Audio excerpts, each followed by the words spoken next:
Di dunia yang semakin kompleks ini, kita seringkali dihadapkan pada pertanyaan besar. Apa makna hidup? Mengapa kita ada? Apakah segala sesuatu ini ada tujuan yang lebih tinggi? Ini adalah pertanyaan-pertanyaan yang telah mengusik umat manusia selama ribuan tahun. Salah satu pandangan yang mencoba menjawab pertanyaan ini adalah nihilisme atau nihilisme. Tapi, apa sebenarnya nihilisme itu? Dan apakah filosofi ini menyarankan bahwa hidup itu tak berarti sama sekali? Mari kita bahas.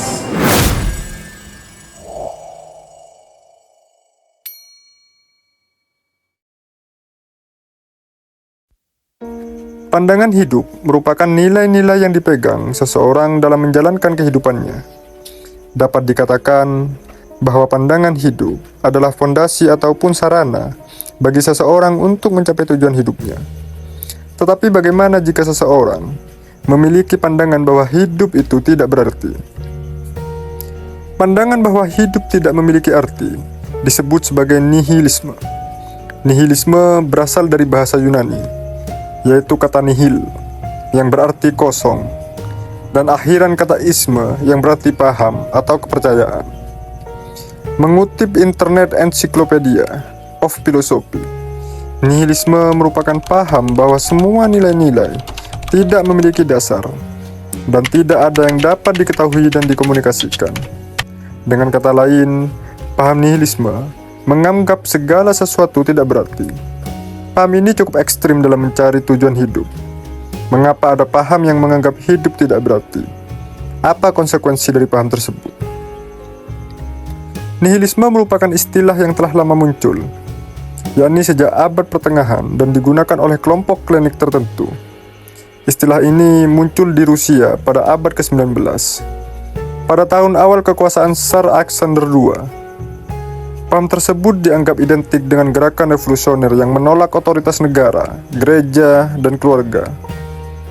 Nihilisme mulai populer saat Ivan Turgenev menggunakan istilah tersebut dalam novelnya berjudul Father and Son, yang dirilis pada tahun 1862. Dalam novel tersebut, terdapat karakter yang menganut paham nihilisme, bernama Bazarov. Tahun 1960 hingga 1970-an, penganut paham nihilisme dianggap sebagai pemberontak. Di abad ke-20, pengertian nihilisme mencakup berbagai filosofi dan estetika yang menyangkal adanya kebenaran atau nilai moral yang benar, menolak pengetahuan atau komunikasi, dan menyatakan bahwa kehidupan dan seluruh alam semesta tidak memiliki arti dan tujuan. Nihilisme yang mulai populer menarik beberapa ahli filsafat untuk mempelajarinya. Friedrich Nietzsche, ahli filsafat dan kritikus budaya asal Jerman, adalah yang paling sering dikaitkan dengan konsep tersebut. Tulisan-tulisannya berpengaruh besar pada filsafat barat dan sejarah intelektual. Ia terkenal karena kritik tajamnya mengenai moralitas dan agama tradisional Eropa, ide-ide filosofis konvensional, dan kesalehan sosial dan politik yang terkait dengan modernitas. Filsafat Nietzsche merenungkan makna nilai dan signifikasinya terhadap kebenaran manusia. Academy of Ideas melansir bahwa dalam bukunya The Will to Power, Nietzsche menulis bahwa nihilisme berkaitan dengan penolakan radikal terhadap nilai, makna, dan keinginan. Karena tidak ada nilai absolut dalam pandangan dunia Nietzsche, evolusi nilai-nilai di bumi harus diukur dengan cara lain. Nilai-nilai yang ada diciptakan oleh manusia sebagai alat bantu kelangsungan hidup dan pertumbuhan.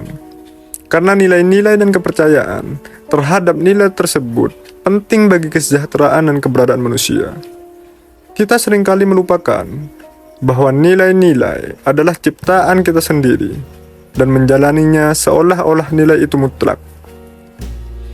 Ada beberapa jenis nihilisme. Nihilisme merupakan paham yang cukup rumit dan kompleks. Paham tersebut secara umum dibagi dalam 5 jenis utama, yang seluruhnya memiliki karakteristik penolakan terhadap makna dari sesuatu. Diringkas oleh Donald Allen Crosby, teolog Amerika yang merupakan profesor emeritus filsafat di Colorado State University. Kelima jenis tersebut adalah: yang pertama, moral nihilism. Percaya bahwa tidak ada moral objektif atau proposisi yang benar. Tidak ada yang secara moral baik, buruk, salah, benar, dan sebagainya. Karena tidak ada kebenaran dan tidak ada dasar yang kuat untuk moralitas atau etos apapun. Oleh karena itu, segala sesuatu diizinkan. Nihilis moral dapat mengatakan bahwa pembunuhan tidak salah, tetapi juga bukan tindakan yang baik. Yang kedua, political nihilism adalah paham yang menentang segala jenis pendirian politik dan undang-undang pemerintah, menolak otoritas tradisional termasuk gereja. Gerakan semacam ini muncul di Rusia pada akhir abad ke-19.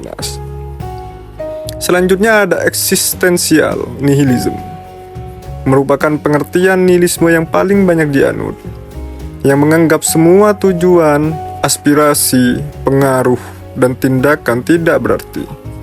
Jenis ini menganggap tidak ada Tuhan, tidak ada kehidupan setelah kematian, dan tidak ada domain transendental apapun.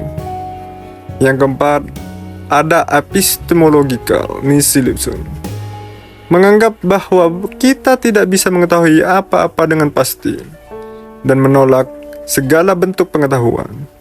Istilah ini juga dikenal sebagai skeptisisme radikal.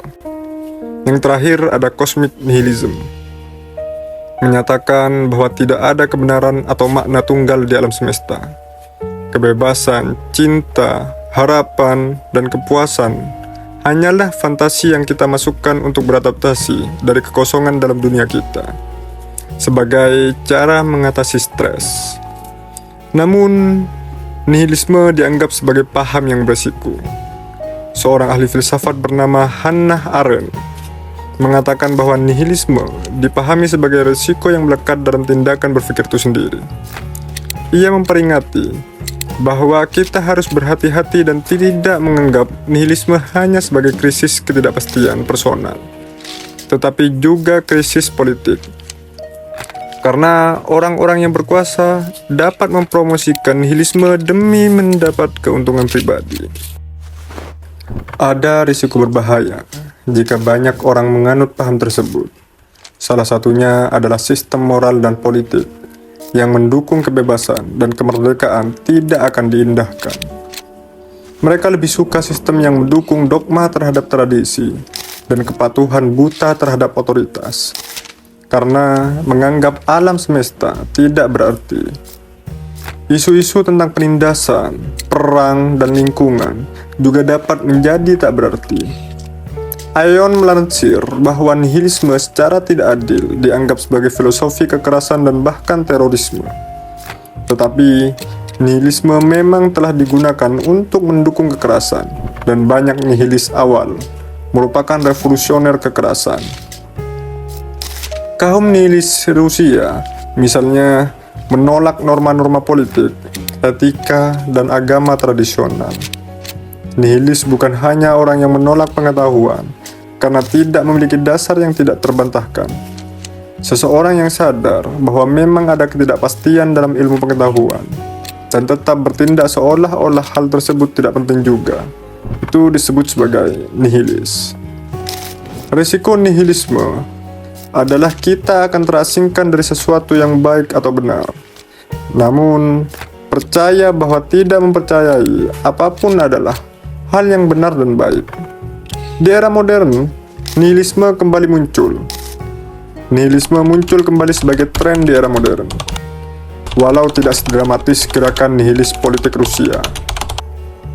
Ada bentuk nihilisme modern yang muncul dari ketidakpastian di tengah masyarakat. Hal ini diduga merupakan efek dari era teknologi, hidup yang tenggelam dalam ketakutan, anxiety, ketidakamanan ekonomi, dan rasa putus asa. Konsep nihilisme bahkan telah menjangkau anak-anak muda remaja. Mengutip The Guardian pada tahun 2018, 2 orang murid sekolah menengah atas menjadi pembicara dalam TED Talk Harvard Union High School untuk topik nihilisme. Mereka mempresentasikan kasus yang mereka alami dan mengaku sebagai seorang nihilis. Jurnal pada International Journal of Liberal Art and Social Science melansir bahwa menurut Johangir Jahangiri, beberapa ciri nihilisme modern adalah atomisasi individu, hubungan antar manusia yang semakin dingin, maraknya sistem abstrak dalam kehidupan, kesenjangan generasi, dan hilangnya nilai-nilai tradisional. Ada kekhawatiran bahwa nihilisme akan menimbulkan egoisme yang tidak terkendali.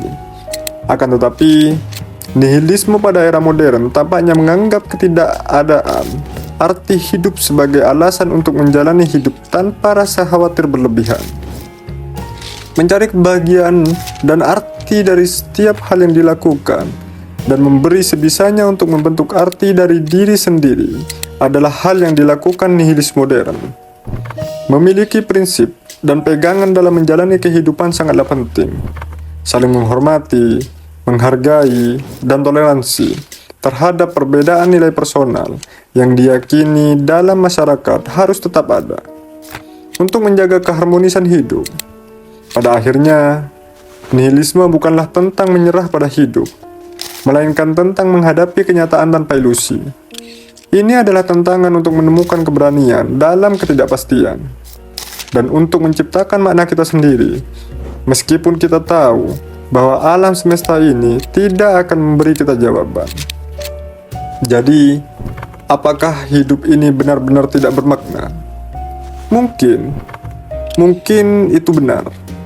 Tapi itu tidak berarti kita tidak bisa menemukan makna dalam pengalaman kita sendiri.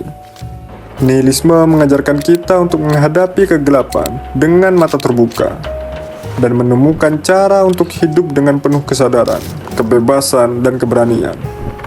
Bagaimana menurut kalian? Apakah nihilisme membuat kalian merasa terlepas atau justru memberi kebebasan untuk menciptakan tujuan hidupmu sendiri?